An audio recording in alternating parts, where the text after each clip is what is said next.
In the modern world, the pattern of receiving help spans all industries, from psychotherapy to life coaching and everything in between. But one form of healing may come in the guise of physical touch for those feeling lonely, isolated from the world and starved of human connection. Neil Christie is a graduate from the Cuddle Professional International course, where he is qualified in the discipline of professional intimacy and cuddling, and he joins me on the show now. Thank you so much for joining us this afternoon. Neil. Hi. Hello. Hi. How are you, darling? Very well, thank you. Thanks so much for joining us, Neil. Oh, you're absolutely welcome. And what a thrill it is to be on this show, talking particularly on the dreams and supernatural topic as well. Incredible. Indeed. Well, let's talk about your profession. What drew you to it? Well, the search, in fact, for comfort for others and a quest for relieving loneliness and the side effects of loneliness for people.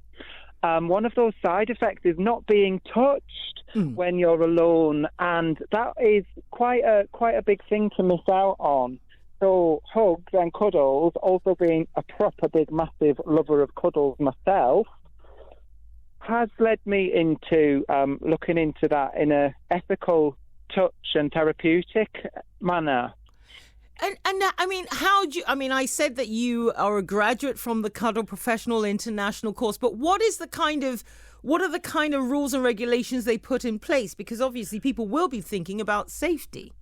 Oh, yeah, of course. And, I offer cuddle therapy as a part of a wider offering. So I offer hypnotherapy, shamanic counselling and sound healing. Right. And should any of my clients come with the need for the touch, should I identify that touch would be appropriate for them, then we go down the route of identifying the kind of touch which is acceptable and necessary. We obviously never touch anywhere where the bathing costumes or underwear is. If at any point either the client or the cuddler ever feels that the touch is just not within their comfort zone, then the touch stops and ends right there. But lots of planning about the type of touch and how the touch is going to be, a soft or a firm touch, or perhaps even just a nice massage of the hand and the area of the body. So there are lots of guidelines and rules in place to ensure that it's not just looked upon as someone to have a bit of a frisk on the couch on a Saturday afternoon. And I have received telephone calls for that as well, which is one of the reasons why I've had to say, do you know what? This is part of a bigger package of care for people. Yeah, and I think you mentioned earlier on about loneliness and the physical representation of that, i.e. people feeling that they that physical touch, because I think psychologically we don't realise how important physical touch can be for people. Yeah, well, physiologically, what happens in the body when you're touched is that the sensory receptors on the skin send a signal to the brain which releases feel-good chemicals, oxytocin, serotonin, and once those chemicals are released, they go to the area of the body that's receiving the touch. But not only that, it actually increases those feel-good chemicals through the body, which are essential parts of overall well-being. So it's the feel-good chemical which comes through the body when you receive any form of physical touch. And there are obviously barriers for some people when receiving touch. So, for example, if there's been abuse in the past or if there are traumatic incidents in someone's life, it could lead to them putting barriers up to receiving touch. And that's one of the ways where touch as a therapy can really help improve quality of life.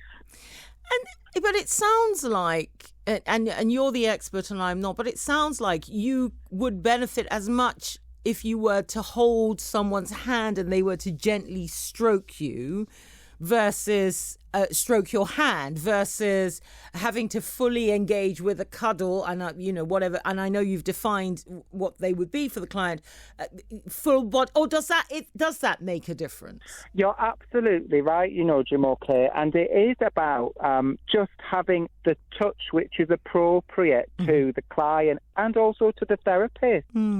So receiving a full body cuddle is a massive impact sensorily for the whole body. And some people just aren't ready to receive that bigness of sensory overwhelm. For example, people who may be on the autistic spectrum or with any other neurodiversity, the thought of having a huge hug could just completely overwhelm them. Yeah.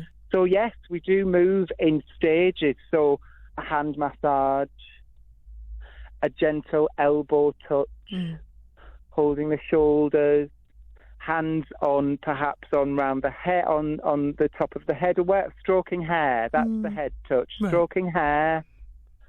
It just releases in gentle and easy steps the pathway to being fully open to touch. And what do people say to you? Because what is their response to it? I mean, I know you technically will know what their response is, but what do they say to you? During the session, before the session, or after the session? Well, I mean, yeah, I suppose it is about, you know what their needs are before the session or once you've had the conversation. So what do they say to you after the session? Thank you, and I didn't realise that touch was so important to me in my life. I've missed it. How much they've missed physical contact, you know, and opening up to touch. People open up and there are often tears.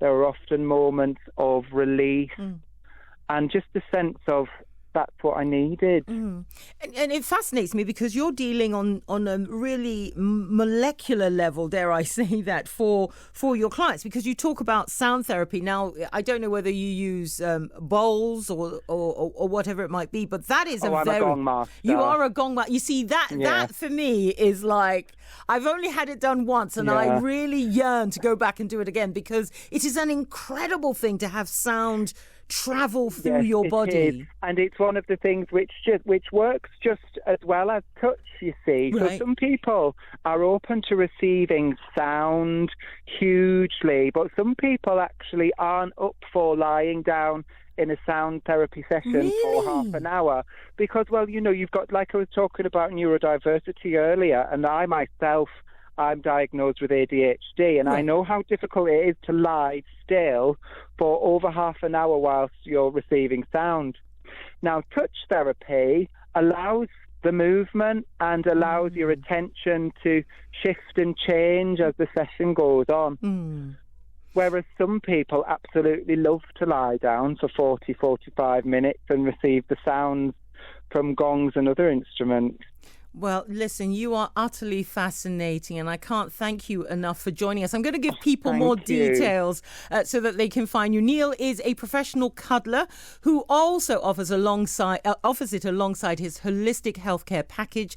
Other services include sound healing, hypnotherapy, and shamanic counselling. His website is Neil Christie, Christie spelt with Tey, so it's neilchristie.com.